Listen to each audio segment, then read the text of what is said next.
You're listening to Jewish Matters with Rabbi Jonathan Feldman. Good evening. Welcome to Exodus Unveiled. And tonight we are on the 8th parsha, Ki Tisa. And the parsha begins with a very interesting mitzvah, the mitzvah of the half shekel. It was given by every Jew. Moshe tells them, collect a half shekel from each Jew. And today in modern Israel, we have the shekel is revived. Shekel literally means a weight, but it was the standard coin. And it was given to the temple. It was a way of counting the people. There was a prohibition of counting numbers. And when King David did, a plague broke out amongst the Jewish people because that divides the people. And so how do you count them? Each one gives a half shekel, you count up the sum, and then you know how many you have. There was also another dimension to the mitzvah, which is that everyone giving these funds went to the daily offering that was brought. So in essence, the daily offering was brought on behalf of all the Jewish people. Every single Jew contributed. It said, you can't give more or less. This was the democratization of giving and of participation in the service in the temple. Why half shekel? To show that every Jew is not complete unless they are part of the whole. Now this is left over from last week. It is part of a few commandments which still have to do with the temple. And then we're going to go on to the golden calf, which is really the main focus of this week's parsha. So the second one left over from the temple is the kior. There was a large brass basin that was put in front of the temple where the Kohanim would come in. They would wash their hands and feet. And yes, Jews did wash their hands and feet like Muslims do today. It was a way of preparing to serve God. Today, there's a mitzvah in the morning to wash one's hands. And it said specifically 3 times, like the Kohanim did, that we should feel every day we're preparing ourselves to serve the Almighty like the Kohanim did. And then the third mitzvah was to create this special scented oil that was used to inaugurate the Mishkan, to all the vessels. Now, the oil was also used to inaugurate kings, to anoint the kings, which the prophet did. And really, it's a sign of designation, right? Non-Jews, they take a bottle of champagne, they break it on the front of a boat. Thousands of years ago, we were doing a sanctified act. Oil is a sign of abundance and plenty and of luxury. And we're showing that these vessels are set aside for a special purpose. And then it concludes talking about how it was built. And it said there was a special personality, Bitzalel, and he's the one who built the Mishkan. We're told he was very young. He was like King Solomon. He was 13 years old when he was appointed. And now it's very interesting because Bitzalel was an artist. Yet how can you be an artist when you are delimited by all of these commandments? So in the very end, it said, God said, do it like everything I commanded you, you shall make. And the idea is that even though everything was commanded, you can still make it within the framework of what is Judaism. One is supposed to use one's own personal creativity to enhance the mitzvah, not outside of the prescribed direction, but to beautify it, to enhance it, to do it in one's own way. And it said he was filled with Chabad. What is that? Chachma, Bina, Vadat. 3 types of knowledge, of wisdom, of understanding. Could have a whole class on that. And finally, artists are often people who have a very strong sense of self, right? Creative personalities, big egos, sorry to say, but not always. Because Betzalel, his name literally means in the shade of God. And so what the message is, that he was humble. He had the creative side to him, but that creative side was channeled to serve the Almighty, not primarily to express himself. And so he was the one who built it. Then it shifts from talking about the building of the Mishkan to keeping the Sabbath.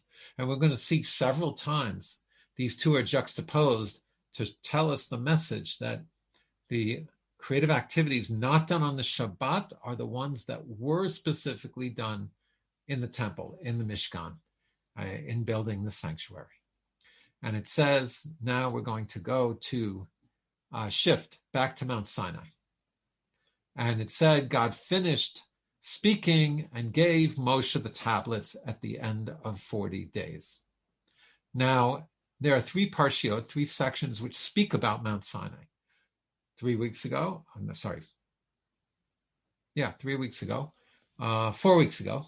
Yitro was the actual giving of the Ten Commandments.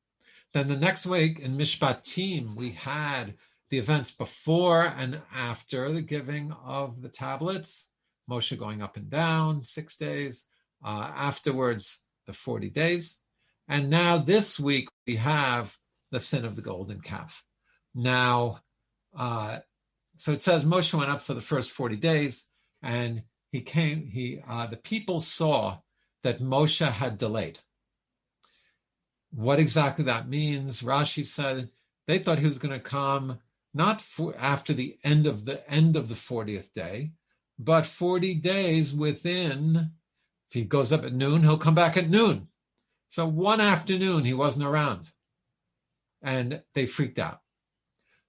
They said, we need to make an Elohim or an Elohim to make a God because we do not have Moshe. And there's a big debate amongst this. Did they actually make an idol?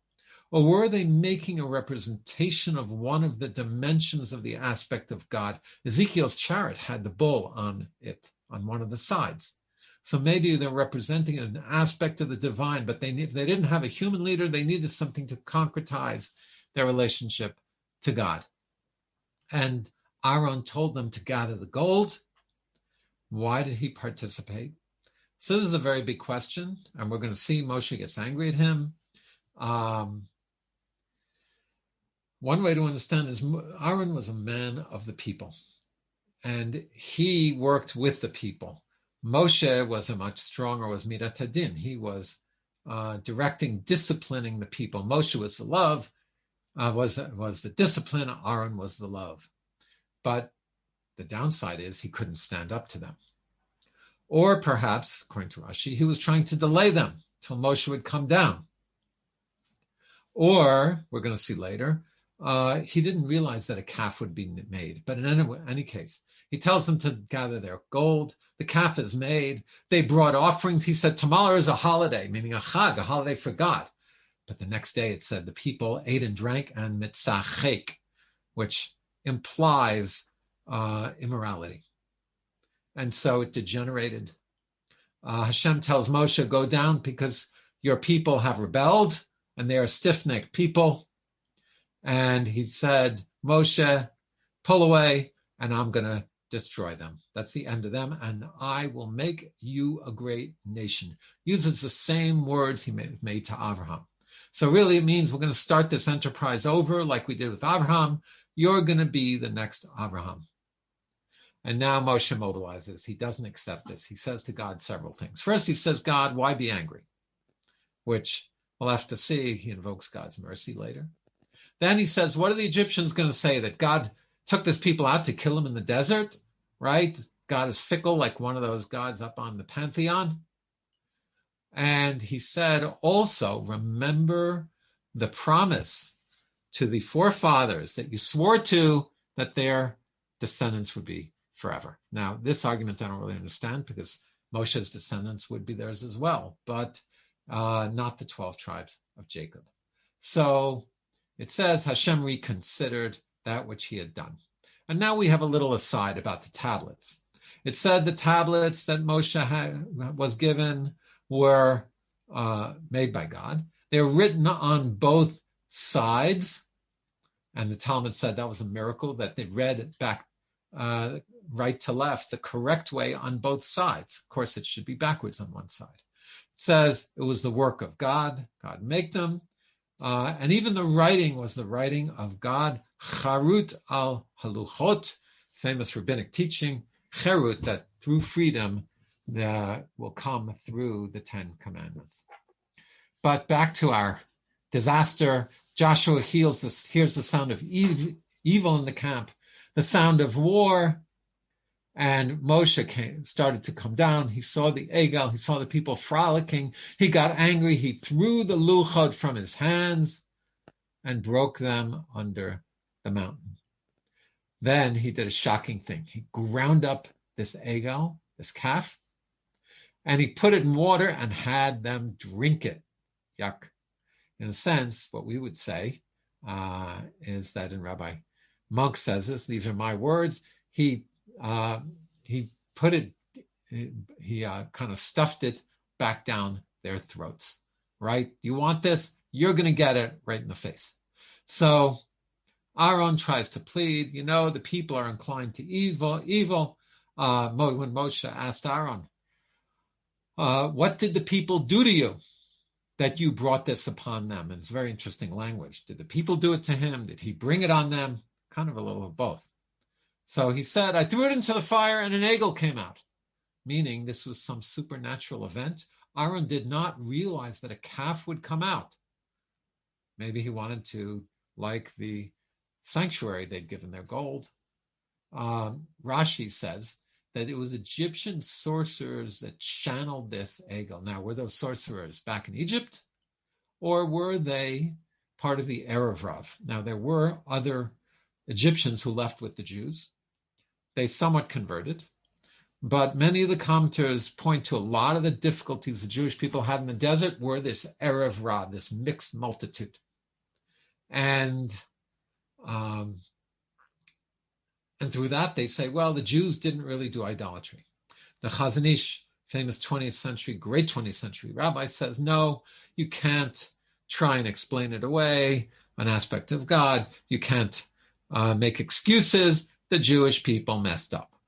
Although Nachmanides himself, much earlier, says that they were trying to fashion a dimension of the divine and not actual idol worship. But then they disconnected it from God, and that was where they made it into an idol. Okay, so now comes the accounting.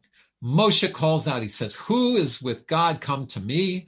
The Levites gather around him, and 3,000 people are killed. He says, even if you have to kill your brothers. Very shocking. But remember, the people were given a chance. Moshe was back. Things go back to normal. So the people who didn't were really trying to rebel. And Moshe gave a blessing to those who defended God's honor. Okay, so we had 40 days that Moshe was up to get the tablets. Now, it doesn't say it explicitly, but we know Moshe went back up another 40 days. The original 40 days started when? With Shavuot. 40 days later was the 17th of Tammuz. That's when the tablets were shattered. Okay, and now Moshe is going to go back up for 40 days. And when he goes up, he asks Hashem to forgive the Jewish people's sin. And God says, well, I won't destroy them, but I'm not going to be with them. I will send an angel instead. In other words, they're going to have a spiritual intermediary.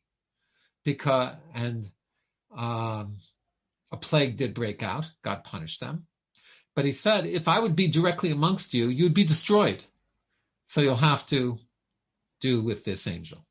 Moshe picks up his tent, moves it out of the camp because God is still speaking to Moshe. It says face to face. The cloud would descend on the camp and God would speak to Moshe.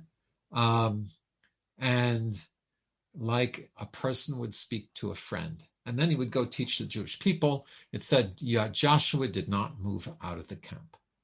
So that's the second 40 days. So the Jewish people are given a reprieve, but not God's direct connection. And then Moshe goes back up another 40 days. When is that? That is the Rosh Chodesh Elul, the first day of Elul. And these are the days of mercy and forgiveness at Mt Sinai and later Jewish history as well. Moshe says to God, show me your ways that I should know you, that I should find favor in you. And God said, my presence will go and will comfort you. And Moshe says, if we don't have you, God, well, God's saying, Moshe, you will have it. And Moshe says, if we don't have it, God, then don't bring us out from here. In other words, it's all or nothing. We want you. So Moshe said again, show me your glory. So God says, I will pass all my goodness in front of you, and you will call out my name, and I'll have mercy, but you will not see my face, he tells Moshe, because no man can see me and live. And he said, there's a place with me. I'll put you in this rock. My hand will cover you. I will pass by you. I will shield you. You will not see my face, but you will see my back. Now, we don't believe God has a hand. These are all metaphors. And what it was saying is that this is the closest man would ever get. God says, no man can see me and live, but you will see my back, so to speak. You'll see the reflection of the divine in the world, but you will not see me directly. In Judaism, we believe you cannot experience the divine directly. It's too intense. But we do have aspects of that we can access. And so God passes by, and it says that the next day Moshe went up alone onto the mountain, and Hashem came down in a cloud. Moshe called out in the name of God, and God taught him and called out, and he said the 13 qualities of God's mercy, the Yud Gimel Midot that we say over and over on Yom Kippur. They talk about God's goodness, God's mercy. That would be the subject for a whole talk as well, which we're not going to do right now. But then it says God forgives, God cleanses, but then he says, but also he doesn't cleanse, and he pays back the wrongs of the parents onto the children. What does that mean?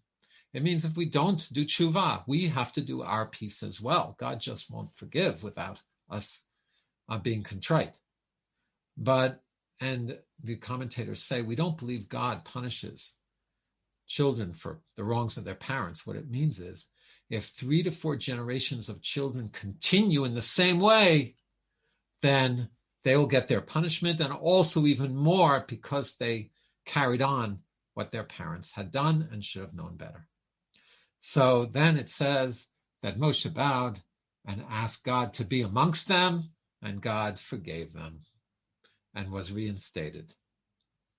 And Hashem said, I will make a covenant that you haven't seen before. And it says that, but they were reinstated, but not totally to the same degree. Why? Because it said before that they took off the crowns or the jewels that they'd been given on Mt Sinai. What does that mean? It means that they had a spiritual light emanating from them onto their whole being. And that direct connection, Nachmanides says, the reinstating of the experience of the state on Mount Sinai was not totally reinstated. So God says, I'll remake a covenant. I'll bring you into the land. Do not make covenants with the other peoples. Do not follow in their ways. Do not intermarry. Do not marry their children. Do not make gods like theirs. You have your holidays, your Passover, your Shabbat. 3 times a year you'll come to see me in Jerusalem, and no one will covet your land. You will not be attacked. And so it says Moshe was on the mountain 40 more days and nights. When did he come down? The day before Yom Kippur. And that's why Yom Kippur is the day of forgiveness. It says that Moshe didn't eat or drink for 40 days and 40 nights. And when he came down, his face was shining intensely. And the people were afraid. Moshe called them. He taught them the Torah. And then he would put on a mask. So Moshe had retained that state that they had had at Mount Sinai. But the rest of people did not maintain it. And so this is the story of the Jewish people's falling from favor, Moshe sticking up for them being reinstated. And the message is, of course, that people fall low, and maybe they've gone too fast, too quickly. But if we ask God for mercy and we show our goodwill, God will reinstate us and will reconnect with us. Have a Shabbat Shalom, everyone.